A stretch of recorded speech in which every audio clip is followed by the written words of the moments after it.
ನಮಸ್ಕಾರ ಸ್ನೇಹಿತರೆ, welcome back to my YouTube channel. ಈ ದಿನ ನಾನು ಹೇಳುವ ವಿಷಯವು ತುಂಬ ಮಂದಿಗೆ ಒಳ್ಳೆಯದಾಗಿಯೂ ಕೆಲವು ಮಂದಿಗೆ ಕೆಟ್ಟದಾಗಿಯೂ ಅನಿಸಬಹುದು. ಯಾಕೆಂದರೆ ಅನ್ಯೋನ್ಯವಾಗಿರುವ ಗಂಡ ಹೆಂಡತಿಯ ನಡುವೆ ಬೆರುಕು ಮೂಡಿಸಿ ಅವರನ್ನು ದೂರ ಮಾಡಿದರೆ, ಅಂದರೆ ತಮಗೆ ಸಂಬಂಧವಿಲ್ಲದ ವಿಷಯದಲ್ಲಿ ಮೂಗು ತೂರಿಸಿದರೆ ಜೀವನ ಪರ್ಯಂತ ದುಃಖ ಪಡಬೇಕಾಗಿರುತ್ತೆ ಅನ್ನುವುದಕ್ಕೆ ಒಳ್ಳೆಯ ಉದಾಹರಣೆ ಹೀರೋಯಿನ್ ಭಾವನಾ ಮೀನನ್. 2002ರಿಂದ ಸಿನಿಮಾ ರಂಗದಲ್ಲಿ ಆಕ್ಟಿವ್ ಆಗಿರುವ ನಟಿಯರಲ್ಲಿ ಭಾವನಾ ಕೂಡ ಒಬ್ಬರು. ಕೇರಳಕ್ಕೆ ಸೇರಿದ ಭಾವನಾಳ ಅಸಲಿ ಹೆಸರು ಕಾರ್ತಿಕಾ ಮೀನನ್. ಈಕೆ 70ಕ್ಕಿಂತ ಹೆಚ್ಚು ಸಿನಿಮಾಗಳಲ್ಲಿ ನಟಿಸಿ ತನ್ನ ನಟನೆಯಿಂದ ತುಂಬಾ ಅವಾರ್ಡ್ಗಳನ್ನು ದಕ್ಕಿಸಿಕೊಂಡಿದ್ದಾರೆ. ಫಿಲಂ ಬ್ಯಾಕ್ಗ್ರೌಂಡ್ ಹೊಂದಿರುವ ಕುಟುಂಬದಿಂದ ಭಾವನಾ ಸಿನಿರಂಗಕ್ಕೆ ಬಂದಿದ್ದು, ಈಕೆಯ ತಂದೆ ಸಿನಿಮಾಟೋಗ್ರಾಫರ್ ಆಗಿ ಕಾರ್ಯನಿರ್ವಹಿಸಿದ್ದರು. ಇನ್ನು ಭಾವನಾ ಮೀನನ್ ಮಲಯಾಳಂ ಸೂಪರ್ ಸ್ಟಾರ್ ಆದ ದಿಲೀಪ್ ಮಂಜು ವಾರಿಯರ್ ಅವರ ಸಂಸಾರವನ್ನು ಹಾಳು ಮಾಡಿದ್ದಾಳ. ಸಿನಿಮಾ ಇಂಡಸ್ಟ್ರಿಯಲ್ಲಿ ಟಾಪ್ ಪೊಸಿಷನ್ನಲ್ಲಿರುವ ದಿಲೀಪ್, ಕಾವ್ಯ ಮಾಧವನ್ ತಮ್ಮ ಪರ್ಸನಲ್ ಲೈಫ್ನಲ್ಲಿ ಮನಃಶಾಂತಿಯನ್ನು ಕಳೆದುಕೊಳ್ಳುವುದಕ್ಕೆ ಭಾವನಾಳನೇ ಕಾರಣನಾ? ಭಾವನಾ ಕಿಡ್ನಾಪ್ಗೆ ದಿಲೀಪ್ ಪ್ಲಾನ್ ಮಾಡಿದ್ದಾನ? ಆ ದಿನ ರಾತ್ರಿ ಭಾವನಾಳ ಮೇಲೆ 7 ಜನ ದುರುಳರು ಲೈಂಗಿಕ ದಾಳಿ ಮಾಡಿ ಆ ದೃಶ್ಯವನ್ನು ವಿಡಿಯೋ ಮಾಡಿದ್ದರ? ಭಾವನಾಳನ್ನು 2.5 ಗಂಟೆಗಳು ಕಾರ್ನಲ್ಲಿ ಏನು ಮಾಡಿದರು? ಭಾವನಾ ಮೇಲೆ ಲೈಂಗಿಕ ದಾಳಿ ನಡೆದು 5 ವರ್ಷಗಳಾದರೂ ಭಾವನಾಗೆ ಇನ್ನೂ ಯಾಕೆ ನ್ಯಾಯ ದೊರೆತಿಲ್ಲ? ಇನ್ನು ಮಲಯಾಳ ಮೂವಿ ಇಂಡಸ್ಟ್ರಿಯ ಸಪೋರ್ಟ್ ಇಲ್ಲದಿರುವುದರಿಂದಲೇ ಭಾವನಾ ಸಿನಿಮಾಗಳಲ್ಲಿ ನಟಿಸುತ್ತಿಲ್ಲವಾ? ಭಾವನಾಳ ಲೈಂಗಿಕ ವಿಡಿಯೋಗಳನ್ನು ಸೋಷಿಯಲ್ ಮೀಡಿಯಾದಲ್ಲಿ ರಿಲೀಸ್ ಮಾಡುತ್ತೀನಿ ಎಂದು ಹೆದರಿಸಿದ್ದು ಯಾರು ಎಂಬ ಎಲ್ಲ ವಿವರಗಳನ್ನು ಈ ದಿನ ಈ ವಿಡಿಯೋದಲ್ಲಿ ನಾನು ನಿಮಗೆ ತಿಳಿಸಿಕೊಡ್ತೀನಿ. ಭಾವನಾ ಮೀನನ್ ಈಕೆ 1986 ಜೂನ್ 6ರಂದು ತ್ರಿಸೂರಿನಲ್ಲಿ ಹುಟ್ಟುತ್ತಾಳೆ. ತಂದೆ ಬಾಲಚಂದ್ರನ್ ಮೀನನ್, ತಾಯಿ ಪುಷ್ಪಾ ಮೀನನ್. ಈಕೆಗೆ ಜಯದೇವ್ ಮೀನನ್ ಎಂಬ ಸಹೋದರನು ಕೂಡ ಇದ್ದಾನೆ. ಭಾವನಾಗೆ ಚಿಕ್ಕಂದಿನಿಂದ ಹೀರೋಯಿನ್ ಆಗಬೇಕೆಂಬ ಬಯಕೆ ಇತ್ತಂತೆ. 16 ವರ್ಷ ವಯಸ್ಸಿರುವಾಗಲೇ ನಟಿಯಾಗಿ ಕೆರಿಯರನ್ನು ಪ್ರಾರಂಭಿಸಿದ ಭಾವನಾ ತನ್ನ ಕೆರಿಯರ್ನಲ್ಲಿ ಹಿಟ್ಸ್ ಎಷ್ಟಾದರೆ ಇವೆಯೋ, ಫ್ಲಾಪ್ಸ್ ಕೂಡ ಅಷ್ಟೇ ಇವೆ. ಈಕೆ ಕನ್ನಡದಲ್ಲಿ ಜಾಕಿ, ರೋಮಿಯೋ, ಚೌಕ, ಇನ್ಸ್ಪೆಕ್ಟರ್ ವಿಕ್ರಮ್ ಇನ್ನೂ ಹಲವು ಸಿನಿಮಾಗಳಲ್ಲಿ ನಟಿಸಿದ್ದಾರೆ ಮತ್ತು ತೆಲುಗು, ತಮಿಳು, ಮಲಯಾಳಂ ಸಿನಿಮಾಗಳಲ್ಲಿ ಕೂಡ ನಟಿಸಿ ನಟಿಯಾಗಿ ಒಳ್ಳೆಯ ಹೆಸರನ್ನು ಸಂಪಾದನೆ ಮಾಡಿದ್ದಾರೆ. ಆದರೆ 2017 ಫೆಬ್ರವರಿ 17ರಂದು ಈಕೆಯ ಮೇಲೆ ನಡೆದ ಒಂದು ದಾರುಣ ಘಟನೆ ಎಲ್ಲರನ್ನೂ ದಿಗ್ಭ್ರಾಂತಿಗೆ ಗುರಿಯಾಗಿಸುತ್ತದೆ. ಇನ್ನು ಅಸಲಿಗೆ ಈ ಘಟನೆಯು ನಡೆಯುವುದಕ್ಕೆ ಕೆಲವು ಕಾರಣಗಳನ್ನು ಮೊದಲು ತಿಳಿದುಕೊಳ್ಳೋಣ. ಭಾವನಾ 2002ರಲ್ಲಿ ನಮ್ಮಲ್ ಎನ್ನುವ ಮಲಯಾಳಂ ಸಿನಿಮಾ ಮುಖಾಂತರ ಸಿನಿರಂಗಕ್ಕೆ ಪರಿಚಯವಾಗುತ್ತಾಳೆ. ನಂತರ ತುಂಬ ಬ್ಯುಸಿಯಾಗಿರುವ ನಟಿ ಭಾವನಾ ಮೋಹನ್ ಲಾಲ್, ಪೃಥ್ವಿರಾಜ್, ಮಮ್ಮೂಟಿ, ಸುರೇಶ್, ದಿಲೀಪ್ ರ ಜೊತೆ ಸೇರಿ ಅಂದಿಗೇನೆ ಮಲಯಾಳಂನಲ್ಲಿರುವ ಎಲ್ಲ ಸೂಪರ್ ಸ್ಟಾರ್ ಜೊತೆ ನಟಿಸುತ್ತಾರೆ. ಆದರೆ ದಿಲೀಪ್ ಜೊತೆ ಈಕೆ 8 ಸಿನಿಮಾಗಳಲ್ಲಿ ನಟಿಸಿದ್ದಾಳೆ. ದಿಲೀಪ್ ಭಾವನಾಗೆ ಸೆಕೆಂಡ್ ಹೀರೋಯಿನ್ ಆಗಿ ಚಾನ್ಸ್ ಕೊಟ್ಟು ಅಂದಿಗೇನೆ ಟಾಪ್ ಹೀರೋಯಿನ್ ಆಗಿರುವ ಕಾವ್ಯ ಮಾಧವನ್ಗೆ ಫಸ್ಟ್ ಹೀರೋಯಿನ್ ಆಗಿ ಚಾನ್ಸ್ ಕೊಡುತ್ತಿದ್ದನು. ಭಾವನಾಗಿಂತ ಕಾವ್ಯ ಮಾಧವನ್ಗೆ ಮೊದಲ ಆದ್ಯತೆಯನ್ನು ನೀಡುತ್ತಿರುವುದು ಭಾವನೆಗೆ ಇಷ್ಟವಾಗುತ್ತಿರಲಿಲ್ಲ. ಆದರೆ ಈಕೆಗೆ ಬೇರೆ ದಾರಿ ಇಲ್ಲದೆ ಅನುಸರಿಸಿಕೊಂಡು ಸಿಕ್ಕ ಪಾತ್ರಗಳಲ್ಲಿ ನಟಿಸುತ್ತಾ ಇರುತ್ತಾಳೆ. ದಿಲೀಪ್ಗೆ ಇದಕ್ಕೂ ಮುಂಚೆಯೇ ಮಂಜು ವಾರಿಯರ್ ಜೊತೆ 1998ರಲ್ಲಿಯೇ ಮದುವೆ ಆಗಿರುತ್ತದೆ.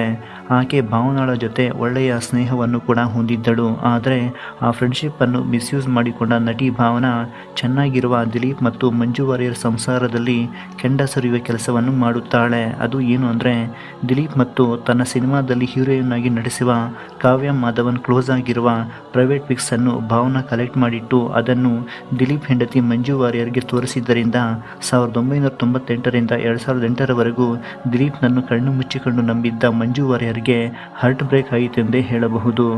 ಆ ನಂತರ ದಿಲೀಪ್ ಮತ್ತು ಮಂಜು ವಾರಿಯರ್ ನಡುವೆ ದೊಡ್ಡದಾಗಿ ಜಗಳ ನಡೆದು 2018ರಲ್ಲಿ ಡೈವರ್ಸ್ ತೆಗೆದುಕೊಂಡು ಬೇರೆಯಾಗುತ್ತಾರೆ. ಆದರೆ ಇಷ್ಟಕ್ಕೂ ನಿಲ್ಲದ ಭಾವನಾ ಇವರಿಬ್ಬರ ಪ್ರೈವೇಟ್ ಫಿಕ್ಸ್ ಅನ್ನು ಸೋಷಿಯಲ್ ಮೀಡಿಯಾದಲ್ಲಿ ಅಪ್ಲೋಡ್ ಮಾಡಿ ಇವರಿಬ್ಬರ ಮಾನ ಹರಾಜಾಗುವಂತೆ ಮಾಡುತ್ತಾಳೆ. ಆದರೆ ಅಂದಿಗೇನೆ ಕಾವ್ಯ ಮಾಧವನ್ಗೆ ನಿಶಲ್ ಚಂದ್ರನ್ ಎಂಬ ವ್ಯಕ್ತಿಯೊಂದಿಗೆ ಮದುವೆಯಾಗಿರುತ್ತದೆ. ಈ ಪ್ರೈವೇಟ್ ಫೋಟೋಸ್ ಹೊರಗಡೆ ಬಂದಿದ್ದರಿಂದ ಇವರಿಬ್ಬರು ಡೈವರ್ಸ್ ತೆಗೆದುಕೊಳ್ಳುವ ಸ್ಥಿತಿಗೆ ಬರುತ್ತಾರೆ.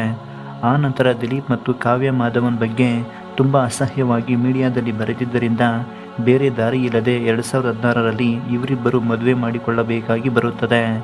ಇವರ ಮದುವೆಯಿಂದ ಇವರ ಬಗ್ಗೆ ಅಸಹ್ಯವಾಗಿ ಮಾತನಾಡುವವರ ಬಾಯಿಯನ್ನು ಮುಚ್ಚಿಸಿದರೂ ಕೂಡ ಇವರಿಬ್ಬರ ಜೀವನವನ್ನು ನಾಶ ಮಾಡಿದ ಭಾವನಾಳಿಗೆ ಜೀವನ ಪರ್ಯಂತ ಮರೆತು ಹೋಗದ ಶಿಕ್ಷೆ ವಿಧಿಸಬೇಕೆಂದು ದಿಲೀಪ್ ಮತ್ತು ಕಾವ್ಯ ಮಾಧವನ್ ಒಂದು ಉಪಾಯವನ್ನು ಕಂಡುಕೊಳ್ತಾರೆ.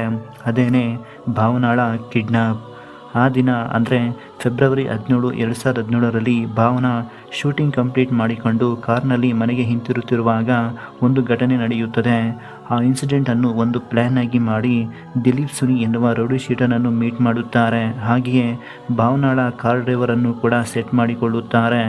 ಎಲ್ಲ ಅಂದುಕೊಂಡಂತೆಯೇ ಎಲ್ಲವನ್ನು ಪ್ಲ್ಯಾನ್ ಮಾಡಿ ಅದನ್ನು ಕಾರ್ಯರೂಪಕ್ಕೆ ತರುತ್ತಾರೆ.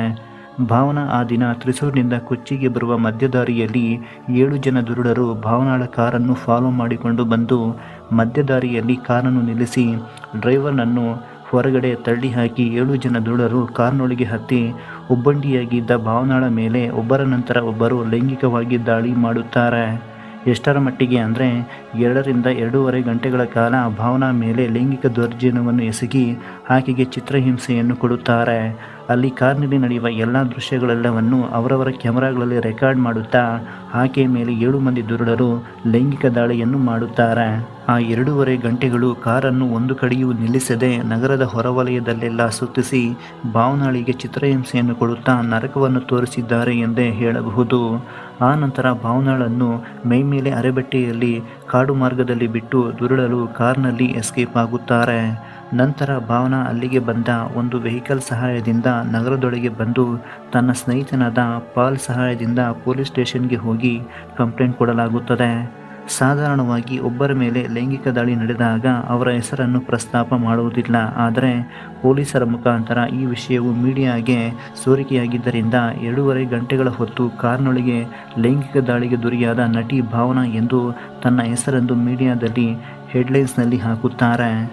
ಆದರೆ ಯೋಜನೆಯ ಪ್ರಕಾರವೇ ತನ್ನ ಮೇಲೆ ಲೈಂಗಿಕ ದಾಳಿ ನಡೆದಿದೆ ಎಂದ ಭಾವನಾ ಏಕಾಏಕಿ ಸ್ಟಾರ್ ನಟನಾದ ದಿಲೀಪ್ ಹೆಸರನ್ನು ಪ್ರಸ್ತಾಪ ಮಾಡಿದ್ದರಿಂದ ಈ ಸುದ್ದಿ ಅಂದು ಒಂದು ಸಂಚಲನವನ್ನೇ ಸೃಷ್ಟಿಸಿತು. ಹೀಗೆ ಭಾವನಾ ದಿಲೀಪ್ ಮೇಲೆ ಆರೋಪ ಮಾಡಿದ್ದರಿಂದ ಮೊದಲು ಭಾವನಾಗೆ ಯಾವುದೇ ರೀತಿಯ ಬೆಂಬಲ ಸಿಗುವುದಿಲ್ಲ. ಆದರೆ ಸೋಷಿಯಲ್ ಮೀಡಿಯಾ ವೇದಿಕೆಯಿಂದ ಈಕೆಗೆ ಬೆಂಬಲ ದೊರೆತಿದ್ದರಿಂದ ಒಬ್ಬೊಬ್ಬರಾಗಿ ನಟ ನಟಿಯರು ಈಕೆಗೆ ಬೆಂಬಲವನ್ನು ವ್ಯಕ್ತಪಡಿಸುತ್ತಾರೆ. ಭಾವನಾಳ ಮೇಲೆ ದಾಳಿ ನಡೆದ ಹಾಗೆ ಸಾಕ್ಷ್ಯಗಳು ಕೂಡ ದೊರೆತಿದ್ದರಿಂದ ದಿಲೀಪ್ 3 ತಿಂಗಳುಗಳ ಕಾಲ ಜೈಲಿನಲ್ಲಿ ಇರಬೇಕಾಗುತ್ತದೆ. ಆ ನಂತರ ತನಗೆ ಇರುವ ಖ್ಯಾತಿಯಿಂದ ಬೈಲ್ ಮೇಲೆ ಹೊರಗಡೆ ಬರುತ್ತಾರೆ.